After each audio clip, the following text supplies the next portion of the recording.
आप सबको स्वागत है। आज हम 15 फरवरी के ईश्वर वरदान की रिकॉर्डिंग कर रहे हैं। आज के वरदान में एक मुख्य बात है। आप सोचें कभी, हमें रचा किसने? हम कहते हैं परमपिता परमात्मा ने।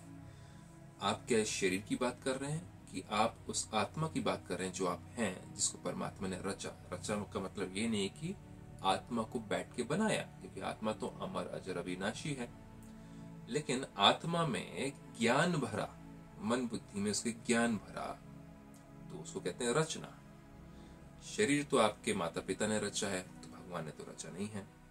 तो इसलिए परमपिता परमात्मा कहते हैं कि जब आप अपने आप को एक शरीर मान लेते हो, तो आपके अंदर का जो सोचना, बोलना और जो करना होता है, वो कभी कभी अभिमान और क्रोध, लोभ, मोह, काम वासना, इन चीजों से, घृणा, नफरत से भरा हुआ होता है, क्योंकि आप शरीर मान करके मैं और मेरे में ही फंसे रहते हैं और उसी को अपनी आइडेंटिटी मान लेते हैं। लेकिन जैसे ही आप अपने आप को आत्मिक स्वरूप में, एक सूक्ष्म स्वरूप में समझते हैं कि मैं जो आई थी आत्मा इस शरीर में, वही मैं ओरिजिनली हूँ और मैं ही वापस जाऊंगी इस शरीर को छोड़ के। ये शरीर मेरा नहीं है, इसको मैंने लोन में लिया हुआ इस धरती से, 5 तत्व से।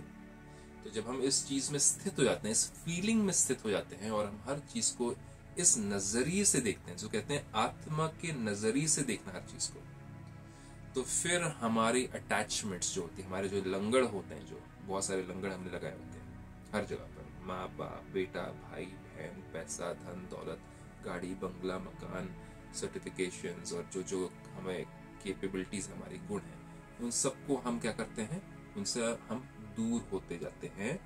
दूर होना मतलब ये नहीं कि उनके से बात करना छोड़ देना। दूर होना मतलब उनसे कोई एक्सपेक्टेशंस ना रखना, अपनी प्रेम के लिए, इज्जत के लिए, खुशी के लिए, शांति के लिए, सुख के लिए। तो कोई अगर आपकी महिमा करे तो आप खुश हो कि आप कितने अच्छे दिखते हो, या आपने बहुत अच्छी पढ़ाई करी, आप इतने इंटेलिजेंट हो, तो उससे आपको खुशी ना मिले। उसको कहते हैं सोल कॉन्शियस, नजरिया ही चेंज कर देना। वो तो मेरे रोल की महिमा कर रहे हैं, मुझ सोल की महिमा नहीं कर रहे हैं। मुझ सोल की महिमा क्या होगी? आप कितने धैर्यवत हो, आपके अंदर कितना पेशेंस है, आपके अंदर कितनी सहनशीलता है, आपके अंदर कितनी नम्रता है, आपके अंदर कितनी सादगी है, आपके अंदर कितनी मधुरता है, आपके अंदर कितना प्रेम है सबके प्रति, आपके अंदर कितनी आत्मिकता है, आपके अंदर कितना आत्मबल है, आपके अंदर कितना आत्मविश्वास है, आपके अंदर कितनी विल पावर है, आपके अंदर कितनी ऑनेस्टी है, आपके अंदर कितना एक्सेप्टेंस है, आपके अंदर कितना औरों को अप्रिशिएट करने का है, आपके अंदर कितना हर किसी के लिए समदृष्टि है। तो ये सारी क्वालिटीज, ऐसी ही 36 क्वालिटीज है। ये अगर किसी कोई आपकी करता है प्रेस, तो वो आपकी सच्ची प्रेस हुई, बाकी सब झूठी प्रेस है, क्योंकि वो आप छोड़ के चले जाओगे।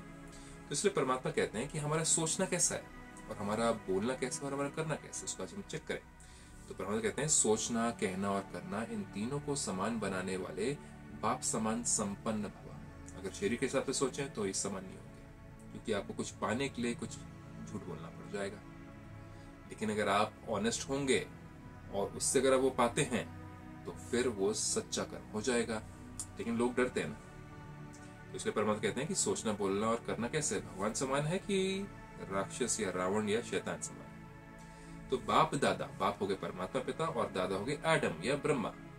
अब सभी बच्चों को समान और संपन्न देखना चाहते हैं। समान मतलब किसके? परमात्मा समान। परमात्मा सत्य है।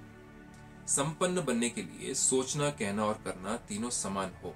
जो आपने सोचा, जो आपने बोला, वही आपने करा। उसको कहते हैं सत्यता, उसको कहते हैं सत्य नारायण, मतलब कि बिल्कुल नारायण जैसा व्यक्ति, या नर नारायण जैसा और नारी लक्ष्मी जैसी। इसके लिए सब तैयारी भी करते हो, संकल्प भी है करने का कि भाई हमारे जो थॉट्स हैं, वर्ड्स और एक्शंस हैं, हमारे बराबर हो जाए। अच्छा भी यही है और इच्छा भी यही है हमारी। लेकिन ये इच्छा पूरी तब होगी जब और सब इच्छाओं से इच्छा मात्र में अविद्या बनेंगे, कि लोग मुझे प्यार दें, लोग मुझे खुशी दें, लोग मुझे बुलाएं, लोग मेरी महिमा करें। जब ये सारी इच्छाएं कम हो जाएंगी, मेरे पास में इतना धन हो जाए, मेरी ये हो जाए, मेरे पास में फैमिली का ये हो जाए, ये सारी जो इच्छाएं हैं, जो कि हमारी सारी कर्मेंद्रियों से आती हैं, जो कि कभी पूर्ण हो ही नहीं सकती हैं। परमात्मा कहते हैं 2 रोटी काफी है। परमात्मा कहते हैं कि सेवा में धन लगाना और अपने तन के ऊपर धन लगाना में बहुत अंतर है। एक तो इस जन्म के लिए रह जाएगा और दूसरा आपका अनंत जन्मों के लिए जाएगा, ट्रांसफर हो जाएगा, बैगेज जिसे पर हम कहते हैं उसको इच्छा मात्र। जब आपके 5 सेंसेस की इच्छाएं कम हो जाएंगी तो ऑटोमेटिकली आपकी परमात्मा के जैसे बनने की इच्छा बढ़ जाएगी, क्योंकि परम पिता है। पिता की धन संपत्ति कमाने की इच्छा, पिता की नाम मान शान कमाने की इच्छा, पिता बोस्ट करें अपने बारे में, बड़ापन करें कि मैंने इतनी पढ़ाई करी है, मैंने ये सर्टिफिकेशन है, मैं ये PhD होल्डर हूँ या मैं ये गोल्ड मेडलिस्ट हूँ, ये इच्छाएं और को जताना भगवान की, जिनको हम अपना परम पिता कहते हैं, नहीं है ना, तो हमारे अंदर क्यों है? क्या हम उनको अपना पिता मान करके ये आदतों को हटा सकते हैं? कर सकते हैं।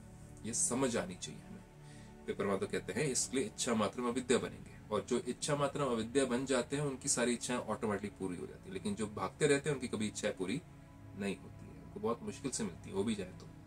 छोटी छोटी अनेक प्रकार की इच्छाएं ही इस एक इच्छा को पूर्ण करने नहीं देती।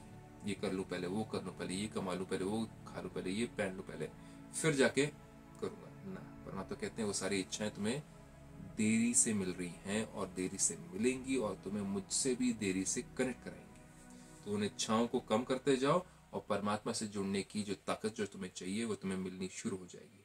क्योंकि बुद्धि चारों तरफ नहीं फैलेगी ना, कहाँ कहाँ हमने अपने लंगड़ अटका के रखे हुए, बच्चों में, भाई बहनों में, माता पिता में, साधनों में, चीजों में, साथियों में, और धन दौलत में, अपनी प्राप्तियों में। इन चीजों में हमारा क्या है, लंगड़ जो है, बहुत सारे हमारे एंकर्स, हमारे जीवन के जहाज के एंकर्स अटके हुए और हम आगे नहीं बढ़ पा रहे हैं। हम खींचते हैं, आगे नहीं बढ़ पाते। परमात्मा कहते हैं उन लंगड़ों को उठाओ और आगे चलो, तब तुम मेरे जैसे बनोगे। ये कैसे हो पॉसिबल हो सकता है, इसलिए आपको ब्रह्मा कुमारी इसमें आकर सीखना